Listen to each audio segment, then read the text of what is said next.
You are listening to Informed Dissent. If you're a longtime listener, welcome back. If you're new, welcome. Here's the lay of the land. I'm Jamie Reed, a lesbian and a whistleblower who worked inside a pediatric gender center. My first co-host is Lauren Legere. She's a lesbian and a longtime LGBT activist. Our second co-host is Corey Cohn. He is a gay man who underwent gender transition early in his life. All three of us come from the left. And none of us fit the story you've been told about who questions gender medicine. And that's not an accident. Every week, we cover the headlines you need to know across medicine, law, sports, and schools, and even prisons.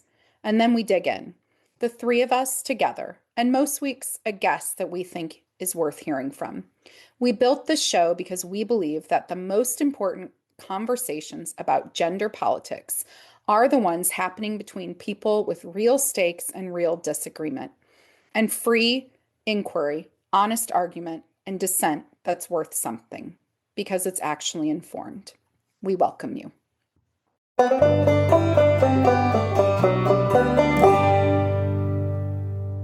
Hello and welcome to Informed Dissent. Here are your headlines for the week of May 16th. Turning Point USA has canceled Chloe Cole's speaking event at the University of Washington following the murder of a trans-identified student in off-campus housing. There is no indication that this was a hate crime. However, Cole said that the threats directed at her reached a level her security team was unprepared for. Benjamin Ryan, writing in the New York Sun, has revealed that the ACCME complaint that killed Segum's CME accreditation was nearly identical to an email sent by Aaron Reed's staff reporter to Washington State University's Communications Office. ACCME opened its investigation within an hour of Reed's post, before anyone had received the course content. Reed's complaint leaned on the SPLC's hate group designation. The SPLC, as listeners know, was indicted 2 weeks ago on 11 counts of wire fraud and money laundering. For the third year in a row, California girls at the CIF Southern Section Final in Moore Park will line up against male athletes. Governor Newsom called the girls who object bullies. MIT philosopher Alex Byrne and Colorado State bioethicist Moti Gorin have documented bioethics' near total failure to scrutinize gender-affirming care, writing that suppressed dissent can be indistinguishable from consensus. Tennessee is now requiring insurance covering transition procedures to also cover detransition care. Governor Lee signed Senate Bill 676 on May 7th. America First Legal has filed a Title IX complaint against a North Carolina school district after administrators told girls uncomfortable with trans-identified males in their locker room that they could go somewhere else. Those are your headlines. For a full news breakdown sent directly to your inbox every week, consider becoming a paid subscriber. This week, we head to Montana. On to the show. In 2023, Montana did something that most states have been unwilling to do. It defined the word sex in statute through Senate Bill 458. This bill defined sex as biological reality, the organization of the body for reproduction, determined by chromosomes, gonads, and genitalia present at birth, without regard to an individual's psychological or subjective experience of gender. So, in law, two sexes, male and female. The downstream effect and consequence of that definition were immediate. The Montana Department of Health and Human Services changed its birth certificate policy so that certificates reflected biological sex. The Motor Vehicle Division adopted a policy that driver's licenses could not be amended without a court order and a birth certificate, one that reflected biological sex. So two men who identify as transgender sued. The first plaintiff, Kolarchik, is a man born in Montana who served in the military for 30 years and now works as a nurse in Alaska. The second, identified only as Jane Doe, is a 25-year-old man living in Montana who was pulled over by the police. Because this man's driver's license and his presentation was at odds, he claims he was detained longer than usual because officers could not reconcile his appearance with his identification. The ACLU is representing both plaintiffs. They filed suit in 2024, and a trial court in Lewis and Clark County granted a preliminary injunction blocking SB 458 from being enforced. So then Montana appealed directly to the state Supreme Court. There are no intermediate appellate courts in Montana. And in a decision that has gotten relatively little national attention, the Montana Supreme Court recently upheld that injunction. Now, this is not a final ruling on the merits. The trial court still actually has to hear the full case. But the Supreme Court's reasoning here tells us a great deal about how these cases are being decided in Montana, and there are two things in this opinion worth understanding closely. First, Montana's Equal Protection Clause is not the same thing as the federal 14th Amendment. The 14th Amendment, which was ratified after the Civil War, guarantees that no state shall deny any person the equal protection of the law. It was written to protect formerly enslaved people from discriminatory state action and has since been interpreted to prohibit laws that treat people differently based on race and sex when there is no sufficient government justification for doing so. Montana's Constitution goes further. It specifically names sex as a protected category alongside race, culture, social origin, and political and religious belief. And Montana's courts have interpreted it to provide broad protections, broader than federal law. The majority leaned on that clause heavily in their decision. Second, the court found that being transgender constitutes a suspect class, meaning that a law that singles out people who identify as transgender are subjected to heightened scrutiny. That is a significant legal holding, and that is one that the conservative majority of the United States federal Supreme Court has signaled that it will likely not adopt at the federal level. Justice Amy Coney Barrett addressed this in her concurrence in Scarametti, but that was not the majority opinion. There is a dissent in this case at the Montana state level worth reading. Justice Jim Rice pushed back hard, citing sex-realists' arguments, questioning whether transgender status actually constitutes a protected class, noting the lack of evidence for an innate gender identity, and even raising the analogy to trans ageism. He is clearly conversant in this literature. Montana has two other gender-related cases working through its courts right now. One that is challenging the state's ban on pediatric gender medicine, and one challenging its law restricting bathroom access by sex. Both have been blocked by preliminary injunctions using identical reasoning. So as we can see in Montana, there is a pattern here, and it's clear. I have a guest with me today who's going to help us walk through what this case means legally, where it's headed, and what it tells us about this specific state and where it is playing out in that state in their courts. On There it Okay, is. there we go. All right. Derek, thank you so much for joining us on Informed Dissent. Yeah. Well, it's a real privilege. It's very nice to see you again. Thanks for having me on. Yes. Um, let's just dive right into this. Great. What are the plaintiffs actually contesting in this case, which we're going to refer to as the Kolarczyk? This is Right. Kolarczyk v. Montana, right? Yeah, that's right. So Kolarczyk, it may be Kowarczyk. I don't know exactly the pronunciation. I have a bizarre last name myself, so I've heard different pronunciations of this case. What they're challenging, in addition to just biological reality, they're arguing that transgender identifying people have a constitutional right to government issued documents that conform to their asserted gender identity rather than their biological sex. That is the basic premise. There's a few different state policies that they're specifically challenging, one of which would be our definitions of male and female biological sex.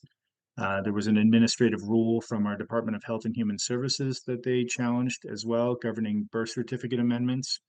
And then Montana Motor Vehicle Department has a policy governing sex designations on driver's licenses. So all of those state policies were at issue in the case, but the basic argument is that if you deem yourself to be one thing or another, you can have that reflected on your government issued documents, regardless of what your biological reality is.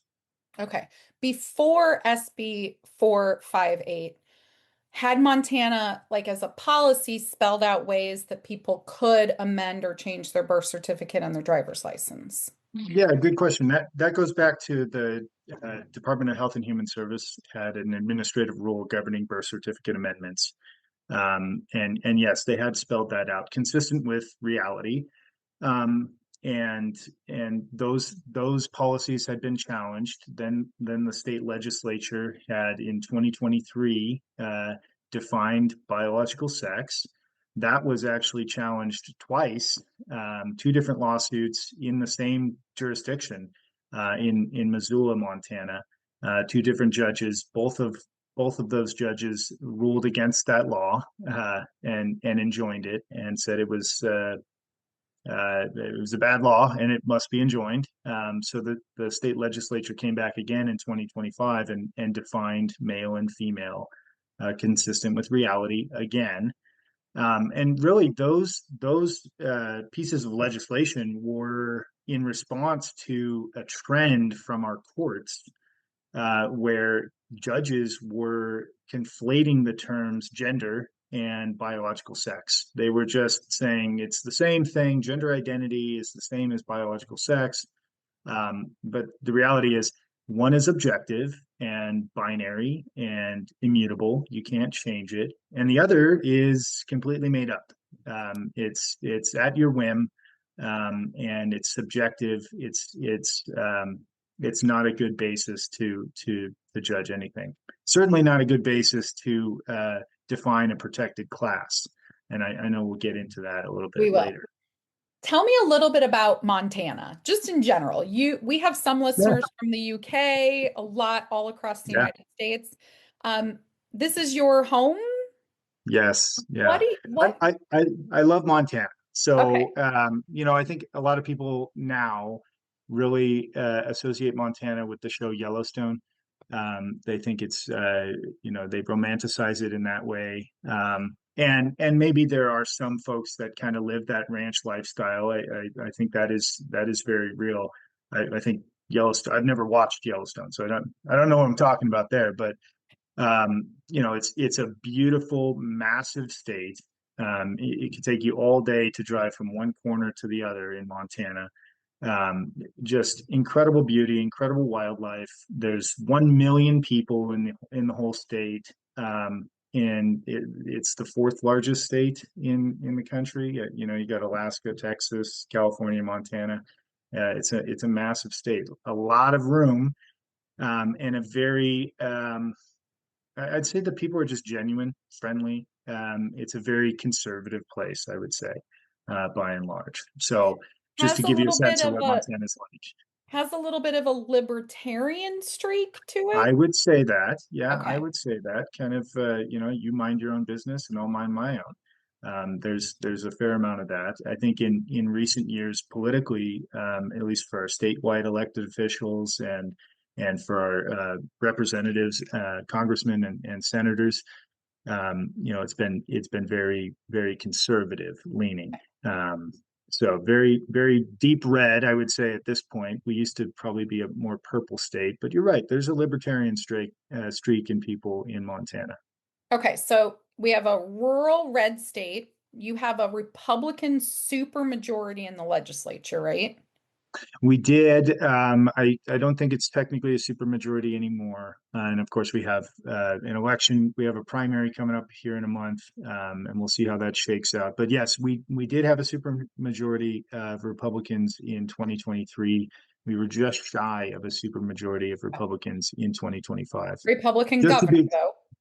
Republican governor, Okay. Republican attorney general, Republican secretary of So state. you're passing these laws out of the legislature Right. essentially with the will or the backing of the bulk of your elected officials. Your governor is Yes. signing these bills. Your attorney general is willing to put these laws into effect. And Yes. you're hitting the wall at your Supreme Court. Yeah. No, Okay. that's accurate. I think, what you're getting at is the truth here. I think Montana is kind of a case study in progressive judicial capture. I think this decision exposes that to some extent, that you have conservative electoral victories, but that doesn't guarantee conservative legal outcomes. And another wrench in that is we have nonpartisan judicial elections, and that's just code word for voters have no idea who they're putting in black robes. Um, and so you have judicial races that are very low information. They're nominally nonpartisan because everyone has some sort of partisan leaning. It's just a reality. Judges do too. Um, these races are dominated by the legal elites. These are the only people that really know who's running. And these races are shaped by a legal culture that's far more progressive than your general population in Montana. So those factors kind of combine to have a very progressive court in Montana. And you're right, you might pass some very conservative policies, but they get struck down in the courts. And then you have these progressive groups that kind of champion those victories, like, hey, these conservatives don't know how to pass something that's constitutional. Yeah, there's a lot more to the story than that, because it kind of feels like the game's a little rigged. Okay, so let's talk about what the court actually decided. So this is Sure. an appeal of a preliminary injunction. This is not the final ruling. But can That's you right. explain what this means for where the Larchick case Yeah. is at? Yes. So Kalarchik, and we could say not a chick. This is it went up on appeal from a preliminary injunction. And that's a very important thing to remember. So when you initially file a lawsuit in district court, that's your initial stop.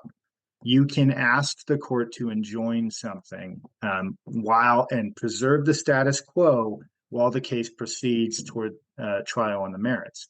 Now, if the state, for example, like it did in this case, has a preliminary injunction issued against it, the state can appeal to the Montana Supreme Court. And what's supposed to go up before the Montana Supreme Court on appeal in that circumstance is just the question of whether or not that injunction was issued properly.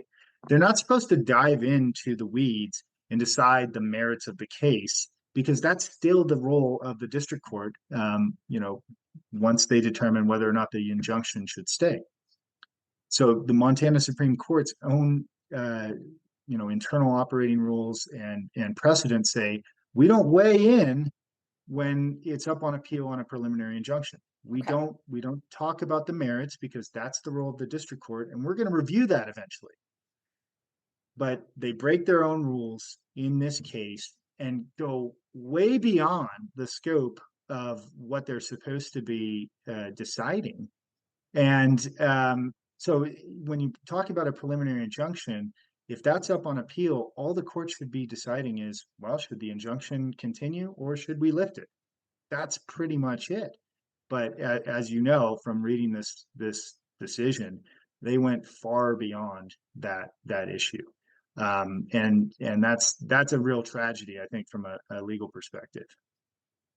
So Montana's Supreme Court goes beyond really what they were supposed to be doing. Right. And did they make a claim that they were deciding this case in part on the Montana's state constitution? Yeah. Okay. And can you maybe walk me through a little bit? Does Montana's equal protection clause differ from the 14th Amendment? Because right now, what we're also seeing is the Supreme Court of the United States is kind of saying something different Yeah. than what Montana is saying in regards to the reality of biological sex. Yeah, no, I think that's right. We have the case in Scrimeti very recently. We had the Supreme Court lifted an injunction in Orr versus Trump, also on these similar issues related to biological sex, and the sex designation on passports for when you travel. The U.S. Supreme Court has adopted more of a biological reality approach, and also recognized that these subjective determinations that anybody can make are just not a good basis for a protected class. I can identify as a millionaire, but that doesn't change my bank account.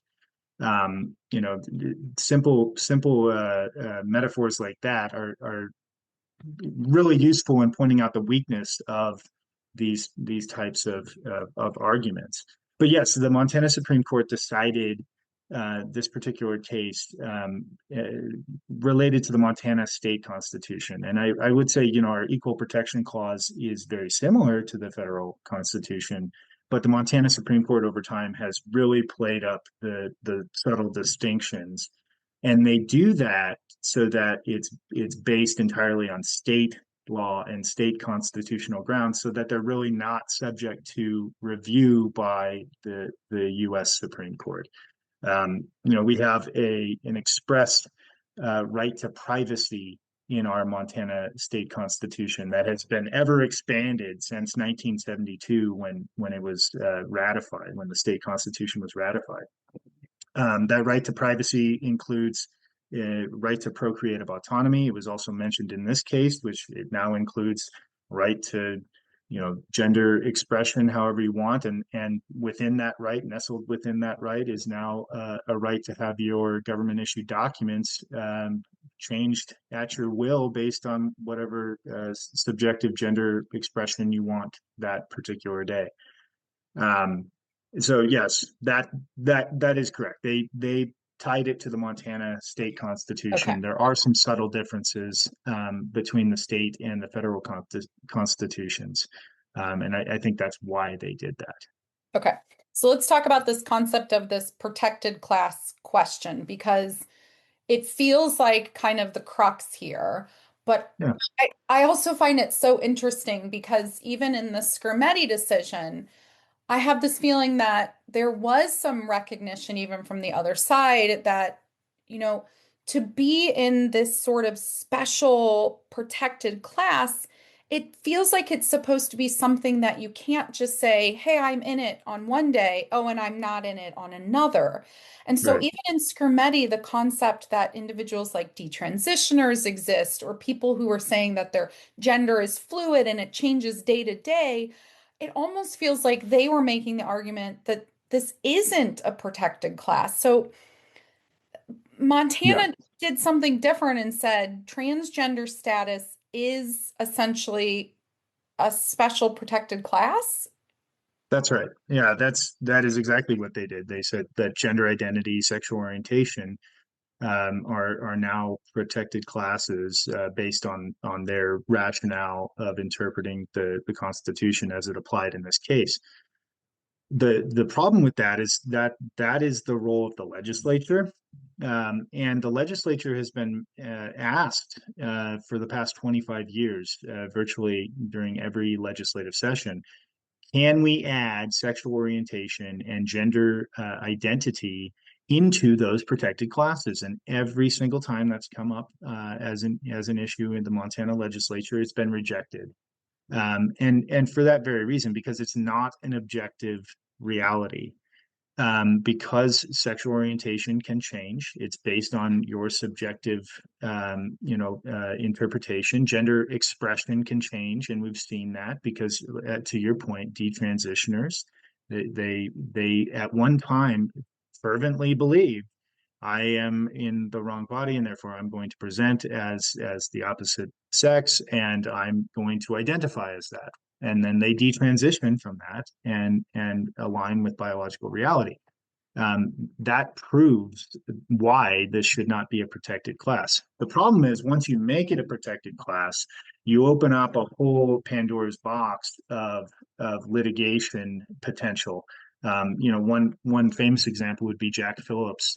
You could just mention the Colorado cake baker, who's been up to the U.S. Supreme Court twice now, because Colorado passed sexual orientation, gender identity laws to say these are protected classes, and it allows for weaponization of those laws against people who just don't recognize that subjective truth, and they say no, I'm just gonna talk about objective reality. So I think it creates a lot of dangerous situations for litigation, and also just kind of redefining a bunch of different policies in Montana. Is Um, is this determination by the Montana Supreme Court, like how set in stone is this now? Have they basically set this out that gender identity in Montana is a protected class? yeah, that's a really good question because, right, when you think about the three branches of government and the role of our judiciary is just Yeah. to say what the law is, not to make new law, and certainly not to enforce new law. So when a court uh, engages in the function of another branch of government, I think it's on very shaky ground. Certainly, it is the law of Montana, right now.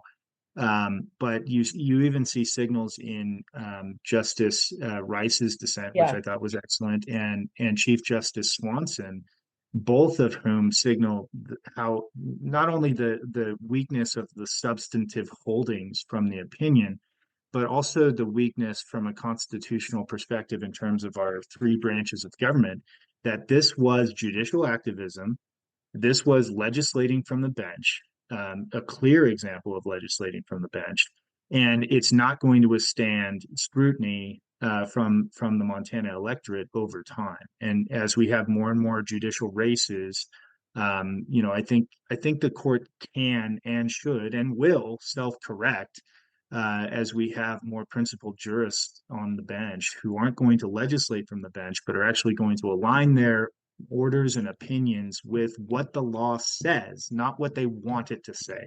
Okay. And I think that's important. Okay, so let's talk about Justice Rice's dissent for a minute. So, Yeah, a couple things he does in his dissent. So, he's citing what I would call the sex realist argument. And I think even Colin sure. Wright testified as an expert for the state in this. Yes. He questions the protected class holding. I thought this one was kind of interesting. He raises trans ageism as an analogy that Yeah. you can't, yeah. He pushes back on the sex assigned at birth framing. Did you feel like his dissent, did it have any, did the majority engage with it at all? Or were they just kind of brushing this aside and, Yeah. ignoring this discussion? I didn't see a whole lot of engagement from the majority. I get the sense that the majority was set out to a particular outcome, and come hell or high water, that's where they were going to end up. It didn't matter if there was a dissent to them; they were going to arrive. It was shoot first and make up the law later. And Justice Rice's dissent was very well reasoned, and I think empathetic to people who legitimately are suffering from gender dysphoria, and he made some very well reasoned arguments that, number one, biological males and females are not similarly situated. I think that was a flaw in the majority's analysis. And because of that, equal protection analysis fails from the get-go, because men and women are different. It's just a biological reality. I'm nearly 7 feet tall. I know I've Uh, met you before. we, That's we're not the They're same, not the Jamie. same. I know.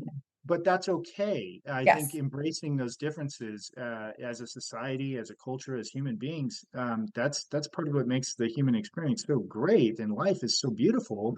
But we don't like not everyone is the same. We're created differently, and that's okay. So yeah, I thought Justice Rice's dissent was really fantastic, but the majority didn't really engage with it. Certainly did not accept it because I think they were outcome driven, not law and jurisprudence driven. They wanted to arrive at a specific outcome, and it didn't matter what Justice Rice said or Chief Justice Swanson said. Okay, let's do this for a minute. I want to jump back to the protected class question for a moment because Yeah. it wasn't, I don't think that Barrett in Scarametti, she wasn't dissenting, but she wrote a concurrence Yes. and she was like basically, I think, kind of acknowledging that the court had kind of punted on the protected class question. Yeah. I know you're kind of a Montana expert, but we're waiting on another, two cases were tied together at the Supreme Court. We are waiting on these sports cases this term. Yes. And we're getting Yes. close to, we're in early May, we're getting close to that June kind of time where they start dumping out all of their big decisions. Yes. I'm not asking you to like have a crystal ball here, but I think most of us have the sense that they are going to rule in a way that these sports cases are at least going to land, I would say, in our favor. Yeah, potentially. I hope so. I mean, I certainly would like to see that. I don't know. This court has sometimes surprised me, but I Yes. can I can get on board with your Okay. crystal ball here. Do you think, though, if they don't punt and they maybe actually resolve the protected class question at the federal level, do you feel like that strengthens or gives you in Montana a little bit more push against Yes. your own Supreme Court? Yeah, I would say that we've seen actually very similar setup where we had the cross decision from the Montana Supreme Court, where they essentially rushed to make a determination on a bill from the 2023 session called Senate Bill 99, which prohibited radical surgeries and synthetic hormones on minors, Yeah. anyone under the age of 18 in Montana. That law was enjoined. It went up to the Montana Supreme Court. And we knew Scarametti was before the U.S. Supreme Court at that time as well. So the Montana Supreme Court, well aware that the U.S. Supreme Court was going to rule on the very same law, but they rushed to get their decision out the door, and said, yeah, Senate Bill 99 is terrible. You have a right to privacy, both as parents and as minors, and you can go ahead and make these really radical decisions about your future and your body, based on these experiments and these barbaric practices on kids. I think it was an awful decision. And then, a month or 2 months later, we had Scarametti come out and say the exact opposite. And so that has, oh, go ahead. Well, where is Cross at right now? So you It's have at, Cross yeah, and Perkins both pending in Montana. yeah, that's right. So this is kind of the flow of traffic, so to speak, in Montana for these types of cases. It starts in district court. You have some sort of radical judge decide this law goes too far. We must enjoin it. The state then appeals to the Montana Supreme Court. The Montana Supreme Court goes out of their way to wade into the merits, even when you have pending U.S. Supreme Court cases that will decide the very same issue, and they can look to the supreme law of the land and get guidance from the Supreme Court, the actual Supreme Court. No, they go ahead and they rush that decision. So where Cross is right now is it went up on appeal on a preliminary injunction. The Montana Supreme Court did what it did and said, no, this law must remain enjoined. And now it's back at the district court level to go to a trial on the full merits. And of course, in the meantime, in 2025, thanks to a large degree for your help on this bill, we had several bills in Montana that increased the statute of limitations for medical malpractice claims related to these experimental procedures on kids. And what was the result? The result was these clinics that were performing these experiments on kids, they said, we're not doing it anymore because it was too expensive to insure, and they didn't want to stand by their work for 5 years, 8 years. They shut down. And so we in Montana, it doesn't we have to take the position that, right is right, and we're not going to just because we run into a brick wall at the Supreme Court, we're going to find a way to protect kids and protect life and do the right thing, even in the face of progressive judicial, activists. Perkins is the other court Yes, case. That challenges a bathroom law, that's correct? right. Okay. Yes. So, It's what's interesting about that is it's not really even a bathroom law. It's been dubbed the bathroom law, okay. but that particular bill, all it does is it says that state facilities must take reasonable measures to basically identify separate spaces for males and females. And what could that be? I mean, that could be getting a piece of paper and some tape and a Sharpie and writing male on one bathroom and female on another. Um, that's it's just to ensure that there are separate designations for these spaces, divided based on biological sex. So, you know, could that pertain to a bathroom? Yes. And should it? Yes. Could it pertain to locker rooms and changing facilities? Yes. And should it? Yes. These are not unreasonable things. And there are allowances in that law, of course, for family restrooms and for intersex, which is that's a real thing, but it doesn't make brand new biological sex category. Those are intersex conditions. Those are genetic anomalies, and they do exist, but it doesn't create a new category in this binary system. Yeah. Do you have a sense for cross on the full merits? I mean, are you hopeful? Yeah, I am hopeful. I think you have to be, when you do this kind of work, you never lose hope, because and a great example is what I just talked about. Even when the Montana Supreme Court has a terrible ruling that you totally disagree with, you find a way to make sure that the right thing happens.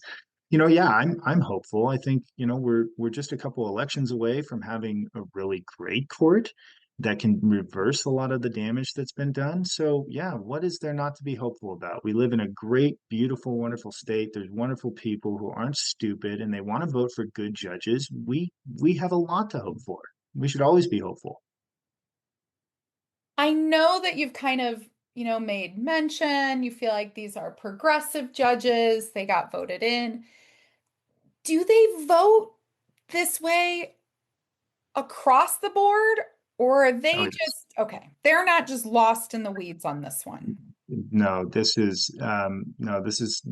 par for the course. Frankly, I think the Montana Supreme Court is far more progressive and has been far more progressive for about the last 25 years or more, than the Ninth Circuit Court of Appeals, and that's always been kind of the most progressive circuit when you think about it.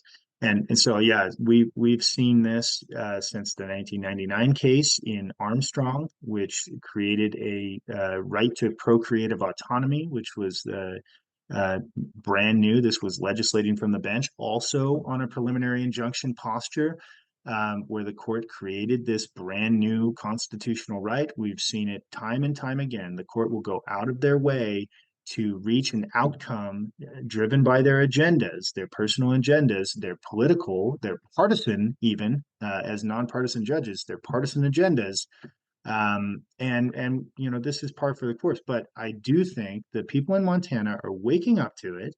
I do think there is a cry for more information about who they are electing. Okay. And that may come in the form of, having judges identify their partisan affiliation. That may come in the form of an appointment system. I don't know necessarily what the future holds in that regard, but people want more information about who they're electing. I think that's just a baseline, you know, component of our form of government. If you don't know who you're electing, what good is democracy and a democratic republic? How long is a term for an elected Supreme Court justice in Montana? I, boy, I think it's 6 years. Okay. I'm pretty sure it's It's six not a years. lifetime appointment. It's not a lifetime No, election. Okay, so no, they're up for reelection at a certain point. they are up for reelection, and I think people need to have memories that last at least 6 years, and so they need to remember these decisions that are made by their justices, so they can hold them accountable at the polling place. That's why we have elections. So yeah, they need to remember this. And if you only have an attention span that lasts 1 year, that doesn't bode well for ensuring that our justices and our justice system and our judiciary are held accountable to not making new law, but actually just declaring what the law says. Excellent. Okay. So my final question, I've been trying to kind of formulate it as I was Yeah. listening to you. So you're an attorney. Yes. But I correctly said, do you love the law? Do you think of the law as part of the solution or part of the way for a better society? That's a really interesting question. I think the thing I love about the law is that it's malleable, that we can change the law through our legislative processes. And it's a really beautiful, messy, awful, but still the best way of doing things. It's what's the old quote, that having a legislature and having this democratic republic is the worst form of government, except for all the others. Yeah. And I love that part of the law, that we can identify problems and issues in our society and address them through the law. I think our system of justice, our legal system, our legislative system actually depends on principled individuals. And that's always going to be where the system fails, because men and women have flaws, and we are greedy at times and selfish, and we're motivated by all sorts of different things, and you see that play out in the legislative process. But then you see some really awesome people too, who are just trying to do the right thing and actually create good law that's going to last, and that's going to protect families and make kids thrive, and just make our country and our state a better place. And I think that's the part of the law that anybody can get behind. You don't even have to be a lawyer to enjoy that. The downsides of the law are when you see people, individuals in positions of power or influence, that um, that have a role to play within that, but they go beyond the scope of their power and authority, to do something they're not supposed to do, and that's frustrating. But I'm just one little man. Very I tall can, one, but yes. well, yeah, but I can complain like the rest of us, and still I'm always hopeful, though. I think we live in this amazing country, and I live in I'm biased, but I think we're in the best state in the country, and I love it here. And so the opportunity that we all have in this form of government is to participate. That's actually unique when you think about all of history. We could be in a different time in history and have no say in any of the laws Yeah. of our land. It's all just top down, but we actually get a voice. And that's so important to remember. And if we're not exercising our voice and participating in our form of government and actually getting informed Yeah. about who we're voting for and the issues that we're voting about, we're we're just doing ourselves a disservice. I mean, we just have such a great opportunity, and we should be paying attention now more than ever. Now more than ever. So yeah, that's how I feel about the. I guess I do. I love the law. But I think that's probably my greatest takeaway coming out of this ruling in Montana is that you do have a say. You do have a say in Yes. who those justices are.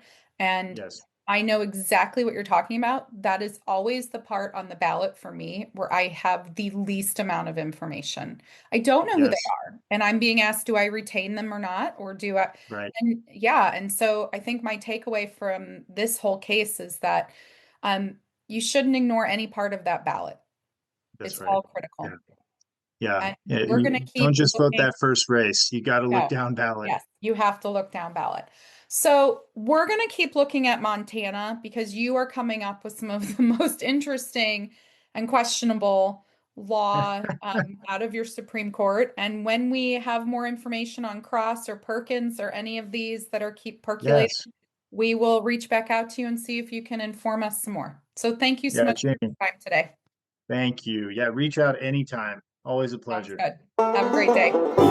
You too. Thank you. This podcast is produced by the LGB Courage Coalition, a registered United States nonprofit fully funded by small donations like yours. We work to promote evidence-based medicine, ending the medicalization of gender nonconformity, and advocating for LGB rights. Supporting this show means supporting that work directly. If what you heard today mattered to you, please like, subscribe, and pass it along. Word of mouth is how independent shows like this one survive. You can reach us in the Substack comments section or by email at lgbcouragecoalition@gmail.com or through the contact page on our website at lgbcourage.org. We want to hear from you. And until next week, stay informed and ready to dissent.